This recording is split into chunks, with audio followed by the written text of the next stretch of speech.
अस्सलाम वालेकुम मेरे प्यारे व्यूअर्स। तो कैसे हैं आप सब लोग? इन उम्मीद है कि आप सब लोग अच्छे से होंगे। गाइज़ आज हम जा रहे हैं एक दरगाह। जी हाँ, ये दरगाह है शिवड़ी में। तो आइए चलिए मेरे साथ बनिए और देखते हैं हम कहाँ जा रहे हैं। गाइज़ देखिए, ये जो एरिया है इसे कोलीवाड़ा कहते हैं। आज कोली लोगों का कुछ तो भी फेस्टिवल था, उनका कोई फंक्शन था, तो ये लोग खूब डांस कर रहे थे। बड़ा अच्छा लग रहा था, अपने ट्रेडिशनल ड्रेसेस में थे ये लोग। बड़ा अच्छा लग रहा था, तो मैं भी रुक गई, थोड़ा सा उनका शूट कर ली। बड़ा प्यारा डांस कर रहे थे सबके सब।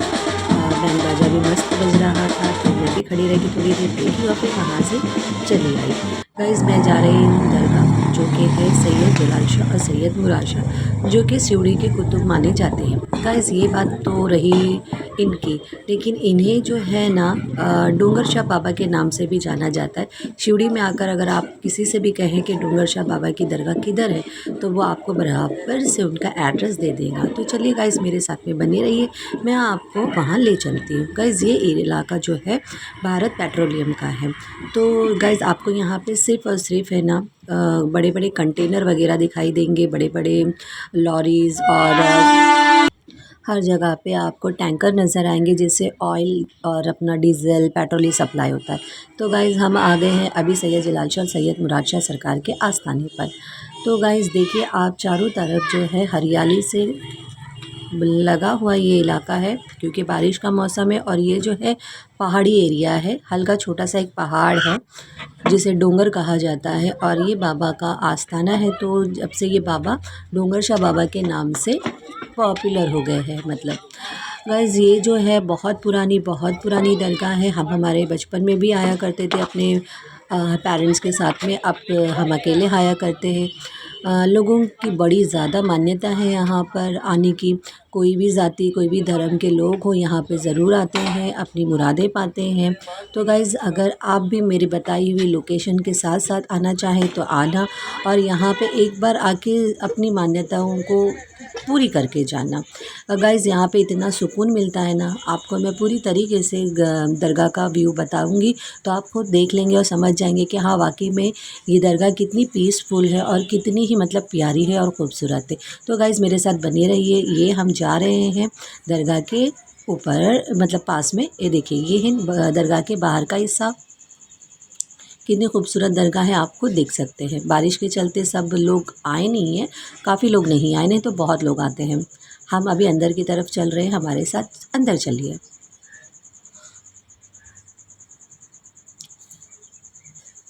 तो गाइज़ हम आ गए हैं अंदर। गाइज़ यहाँ पर जो है ना बहुत ज़्यादा बारिश चल रही थी, तो मैं भी थोड़ा रुक गई थी। फिर बारिश होने लगी तो मैंने कहा कि रुकना नहीं है, हमें आगे चलना ही पड़ेगा। तो मैं आ ही गई फाइनली द अंदर। और देखिए आप, जी हाँ, ये है हमारे सैयद जलाल शाह और सैयद मुराद शाह सरकार की दरगाह। कितनी खूबसूरत है, कितने प्यारे झूमर है, और साफ़ सफाई भी बहुत अच्छी है। दिया रोशन है। अंदर औरतों का जाना अलाउ नहीं है, बाहर से ही मैंने जितना शूट करना था मैंने कर ली, क्योंकि अब जब मना है तो मैंने बस बाहर से ही ले ली। गाइज़ मैंने वॉइस ओवर किया है क्योंकि मेरी तबीयत भी ख़राब है, और ऐसी जगहों पर कैसा है ना, ज़्यादा मतलब शोर शराबा नहीं कर सकते। असर की नमाज़ का वक्त हो गया, मैंने भी असर की नमाज़ अदा कर ली, और फिर उसके थोड़ी देर के बाद में जो है लोबान स्टार्ट हो गया। मैंने भी लोबान जाके ले ली, क्योंकि यहाँ के जो मुजावर है वो हमें जानते हैं, तो उन्होंने कहा कि भाभी आइए और आके लोबान ले लीजिए। तो मैंने विंडो से ही आज जो है वो लोबान ले लिया, क्योंकि हमेशा तो लोबान बाहर मिलता है, लेकिन बारिश के चलते उन्होंने इंतज़ाम विंडो की तरफ कर दिया था। तो लेडीज़ हो या जेंट्स सब जाके लोबान ले रहे थे, तो हमने भी ले लिया। आप देख सकते हैं कि किस तरीके से लोग लोबान ले रहे हैं। असर की नमाज़ के बाद में यहाँ पर लोबान होता है, तो देखिए। फिर मैं आके बैठ गई। मैंने देखा कि बारिश का मौसम भरपूर हो गया था और बारिश फुल आने के फिराक में थी, तो बारिश आ रही थी।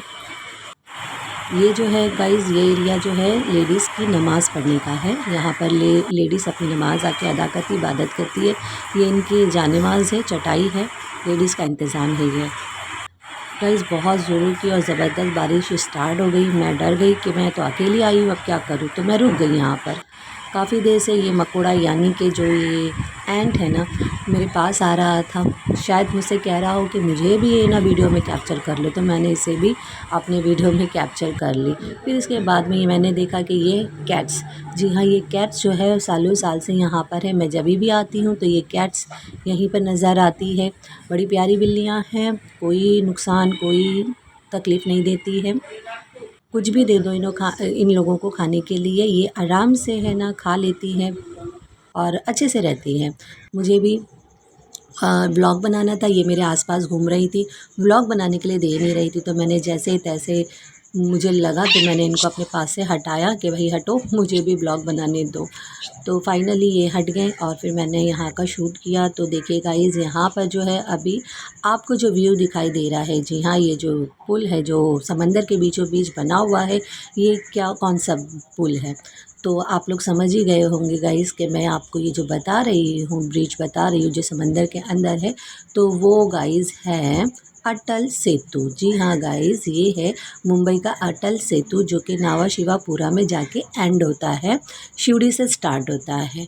तो गाइस अभी यहाँ पर समंदर में भी पानी कम है, लेकिन वो शाम के वक्त का मंज़र यहाँ का बहुत खूबसूरत होता है। इंशाल्लाह ताला मैं किसी दिन आप लोगों को ये वाली पुल से जब मैं जाऊँगी ना, तो इंशाल्लाह यहाँ का भी मैं वीडियो आप लोगों को अपलोड ज़रूर करूँगी। बड़ा खूबसूरत सा लगता है, मैंने कई बार देखा है ट्रेन के अंदर से कि आप देख भी सकते हैं गाइस, छोटी-छोटी गाड़ियाँ नज़र आ रही होंगी। मैंने ज़ूम करके आपको बताया है।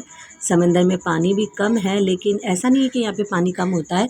ये समंदर में पानी अपनी मर्ज़ी से आता है। हम बचपन से देखते आ रहे हैं, कभी पानी भर जाता है तो कभी पानी खाली-खाली रहता है। तो ये तो कुदरत जाने और ये समंदर जाने कि ऐसा यहाँ पर क्यों होता है। इतना दिलचस्प और हसीन नज़ारा देख रही थी मैं, और मेरा भी दिल ऐसा कह रहा था कि भाई मैं रुक जाऊँ यहाँ पर, क्योंकि बहुत ही खूबसूरत लग रहा था। ठंडी ठंडी हवाएं चल रही थी, हल्की हल्की सी बारिश आ रही थी, तो किसका मन होगा भाई जाने के लिए। तो मैं थोड़ी देर यहाँ पे रुक गई, फिर अचानक से मेरी नज़र जो नीचे की तरफ पड़ी, जो कि ये पहाड़ी रास्ता है। यहाँ पीछे से पहाड़ के नीचे रास्ता बना हुआ है नीचे उतरने के लिए, हरियाली वाला आप रास्ता देख सकते हैं।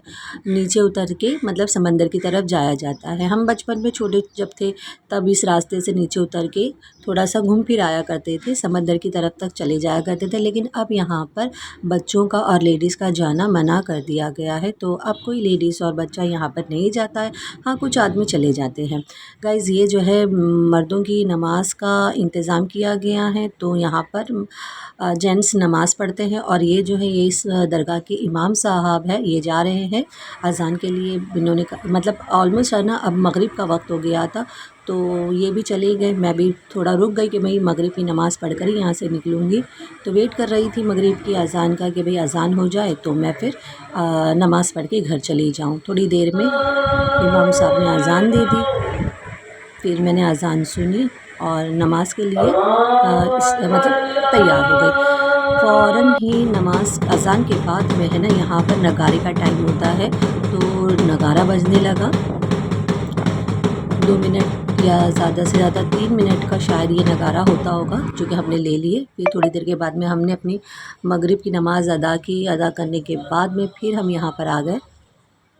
अब मुझे घर जाना था, तो मैं उठ खड़ी हो गई और एक बार फाइनली शाम का मौसम देख रही थी। तो आपको बताना भूल गई कि ये जो पिलर आपको नज़र आ रहा है, जी हाँ ये पिलर जो है वो गौसे सरकार की निशानी कही जाती है इसे। तो लोग यहाँ पर भी आते हैं, अपनी मन्नत मुराद मांगते हैं, नाड़ा मानते हैं, फूल अगरबत्ती यहाँ पर पेश करते, इतर पेश करते हैं, आप देख सकते हैं। फिर मैं आई फाइनली सरकार को सलामी देने के लिए, और मुझे यहाँ के दरो दीवार बड़े खूबसूरत लगे, क्योंकि अभी अभी ये इस दरगाह का काम हुआ है, तो बड़ा प्यारा लगता है मुझे यहाँ पर आना।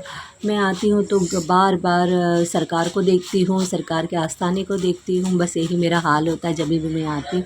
तो आपको भी मैं दिखा रही थी कि सरकार का जो दरवाज़ा है मुझे बड़ा प्यारा लगा, तो मैंने सोचा कि आपको भी दिखाते हुए चलूँ। तो फिर आई और फिर आप लोगों को मतलब ये दिखाने लग गई। फिर बाबा से भी आके मैंने इजाज़त ली, और शाम का आपको व्यू बता रही हूँ कि ये देखिए अटल सेतु का व्यू कितना नज़ारा अच्छा लग रहा है, मतलब सामने से। फिर बाबा के यहाँ पर फाइनली मैं आई और मैंने देखा कि चिराग भी रोशन है, बड़े खूबसूरत लग रहे थे। और मैं भी गाइस फाइनली यहाँ पर आकर पूरा शूट कर लिया मैंने और फिर घर की तरफ जाने के लिए रेडी ही थी कि बारिश होने लग गई। तो मैं थोड़ा और रुक गई कि भाई बारिश ख़त्म हो जाए तो मैं निकलती हूँ। फिर मैंने देखा कि यहाँ पर कुछ बच्चे खेलने लगे और फिर कुछ बड़े भी आ गए, वो भी थे, तो मैं चली। मैंने कहा कि चलो अब ज़्यादा रुकना बेहतर नहीं होगा क्योंकि मैं अकेली थी, मेरे साथ कोई भी नहीं था, ना मेरे हस्बैंड इस बार मेरे साथ आए और ना ही कोई और था मेरे साथ में। और आप देख सकते हैं गाइस कि कितना अंधेरा है यहाँ पर, कोई भी मेरे साथ नहीं है। तो मैं फटाफट यहाँ से निकली और सोचा कि आप लोगों को भी बताते हुए चलूँ कि यहाँ का रास्ता जो है कितना सुनसान है। तो गाइस हो सके तो आप है ना अकेले ना आइएगा यहाँ पर, किसी को भी साथ में लेकर आइए तो आपको अच्छा ही लगेगा। अकेले आना तो आपको ज़रूर यहाँ पे डर सा लगेगा क्योंकि आप तो जानते हैं कि बहुत सन्नाटा वाला एरिया है ये, बहुत ज़्यादा सन्नाटा होता है।